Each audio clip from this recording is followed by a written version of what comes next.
কোনো অসুবিধা নেই, বলে দেখো না। ইমাম যদি মদ খেলে মসজিদ থেকে তাড়িয়ে দেন, তুই মুসলমানের ছানা, একদিন হয় না মদ গিলে এসছিস কাল রাত্রে, আজকে দুপুর বেলা মসজিদে কোন লজ্জা ইমামের পিছনে দাঁড়ালি? তুই মুনাফিক, চিটিংবাজ। তুই নিজে ফতোয়া দিলি ইমাম যদি মদ খায়, ইমাম যদি সুদ খায়, তার পিছনে নামাজ পড়বো না। ও ভাই, তিনি মাওলানা হাফেজ আলেম লোক, আপনারা ওপরে থাকবেন। আপনি একজনকে সম্মান দেবেন, আল্লাহ আপনার সম্মান দেবে। সুবহানাল্লাহ বলুন।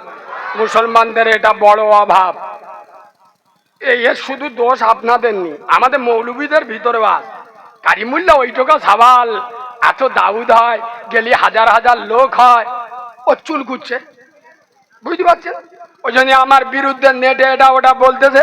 তা যে কটা মাল বলেছে, একটা ওষুধ খালি দিস, এক ওষুধই কাজ হয়ে গেছে। আর আপনারা তো জানেন আমার একটা ফেমাস ডায়লগ আছে, আমি ডায়মন্ডের মাল। আমার সাথে মুখ লাগাতে আসবেন না। শোনেন,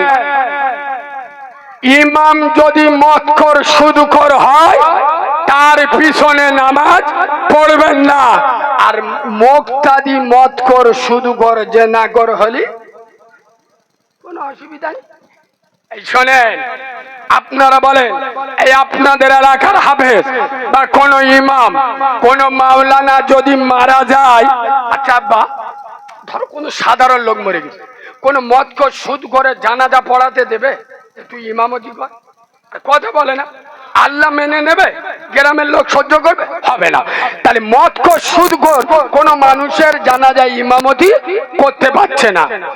ওই মদখোর সুদখোর হারামখোর মরে গেলে এনার মতো হাফেজ জানাজা পড়ালে ও জান্নাতে যাবে কি করে, বুঝলি রে মাথা মোটা? তুই হারাম খাস, নামাজ পড়িস না, মুখে দাড়ি নাই, কসম খোদার তোর মতো মাল যদি মরে যায়, ইনি হাফেজ কেন, ফুরফুরার দাদা হুজুর যদি উঠে এসে জানাজা পড়ায়, মদিনার হুজুরেরা এসে যদি তোর জানাজা পড়ায়, তুই মাল 100% জাহান্নামে যাবি। আমি করতে আসি নাই, হাদিসটা কোত্থেকে রেফারেন্স নিয়ে বলছি, মিল করে দিচ্ছি। শোনেন, চলেন মদিনার জমিনে আল্লাহর নবীর বিখ্যাত সাহাবা, সাহাবিয়ে রাসূল হযরতে আব্দুল্লাহ, একবার সুবহানাল্লাহ বলবেন? এরা আমার উপর রাগ করছে নাকি? একটু মিষ্টি করে সুবহানাল্লাহ বলো। আয় আব্বা, একটু ভালোবাসা দিয়ে সুবহানাল্লাহ বলো। চলেন হযরতে আব্দুল্লাহ, গায়ের পশম খাড়া দিয়ে উঠবে। হাদিসটা শোনেন, রাসূলুল্লাহ একদিন পানি পান করছে। কি পান করছে? হযরত আব্দুল্লাহ গিয়ে বলছে, ইয়া রাসূলুল্লাহ, ইয়া হাবিবাল্লাহ নবী, হুজুর এই আপনার পান করা পানি থেকে গ্লাসে কিছুটা পানি রেখে দেবেন। নবী বলছে, বাবা কি করবে? তো হযরত আব্দুল্লাহ বলছে, হুজুর আপনি তো আমার আব্বাকে চেনেন, আমার বাপের নাম হলো উবাই। কি নাম? এই উবাই কে জানেন? সারা জীবন ওয়াজ শুনতেন তো, শুনে যান। পৃথিবীতে মুনাফিকের লিস্টি বার করলে মুনাফিকদের সর্দার এই আব্দুল্লাহ বিন উবাই, 1 নম্বর মুনাফিক। বা মুনাফিক ছেলে, সাচ্চা ইমানদার, সাহাবিয়ে রাসূল। হযরত আব্দুল্লাহ বলছে, হুজুর এই আপনার পান করা পানি যদি আমার আব্বা খায়, আর আল্লাহ যদি মালটার ইমানটা ফিরিয়ে দেয়।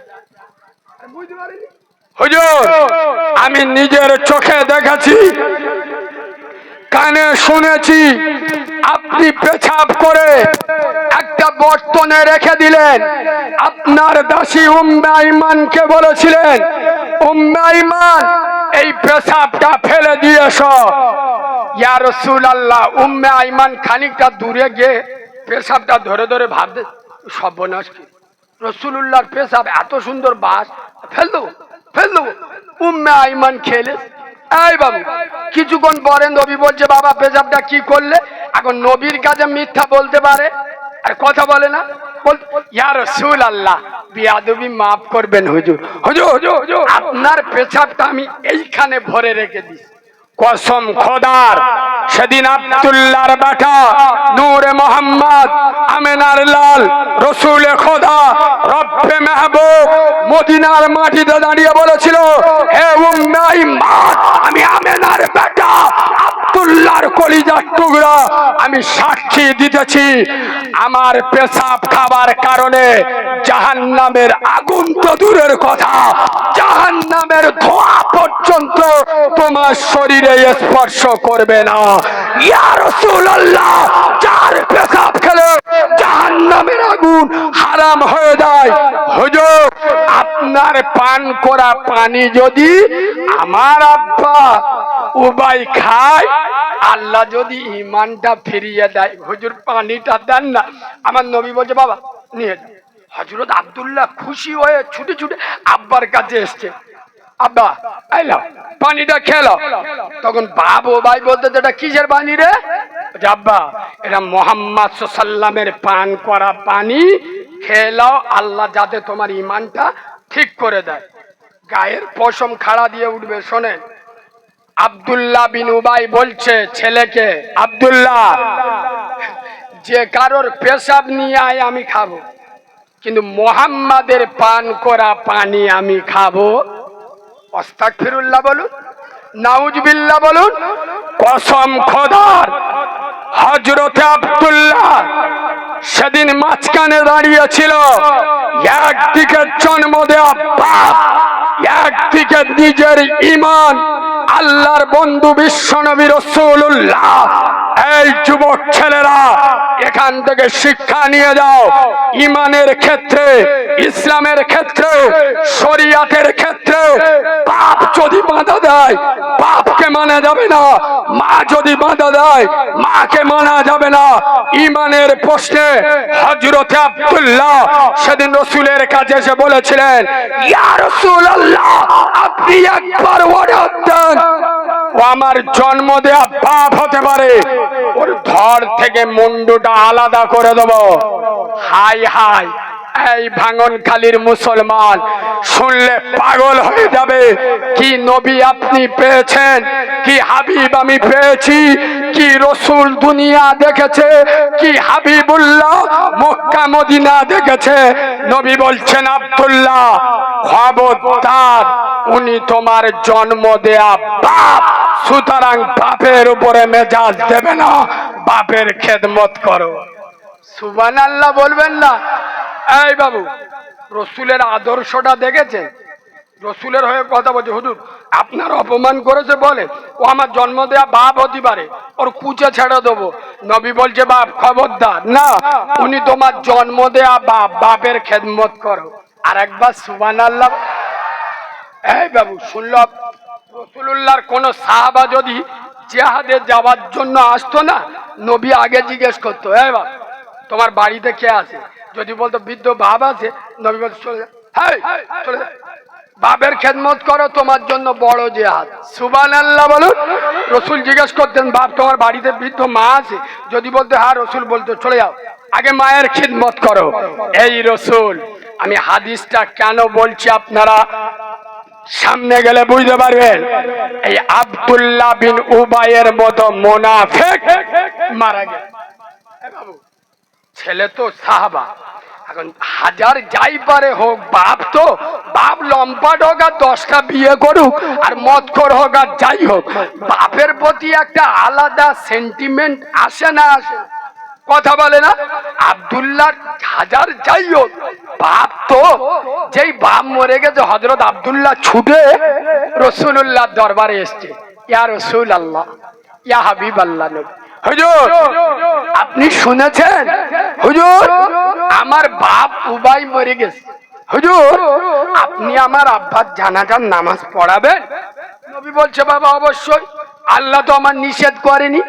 হযরত আব্দুল্লাহ ফের ঘুরিয়ে বলছে, হুজুর এই আপনার এই শরীরের পবিত্র জুব্বা দেবেন, আমার আব্বার কাফন করব।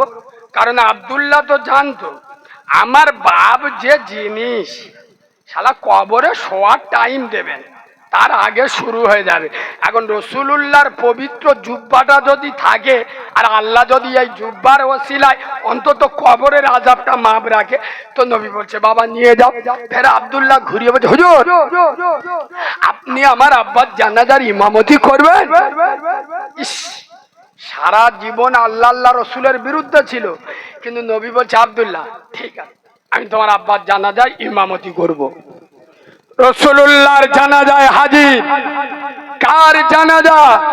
পৃথিবীর শ্রেষ্ঠ মুনাফিক, মুনাফিকদের সর্দার, সারাটা জীবন আল্লাহ এবং রসুলের বিরুদ্ধে কাজ করে গেছেন।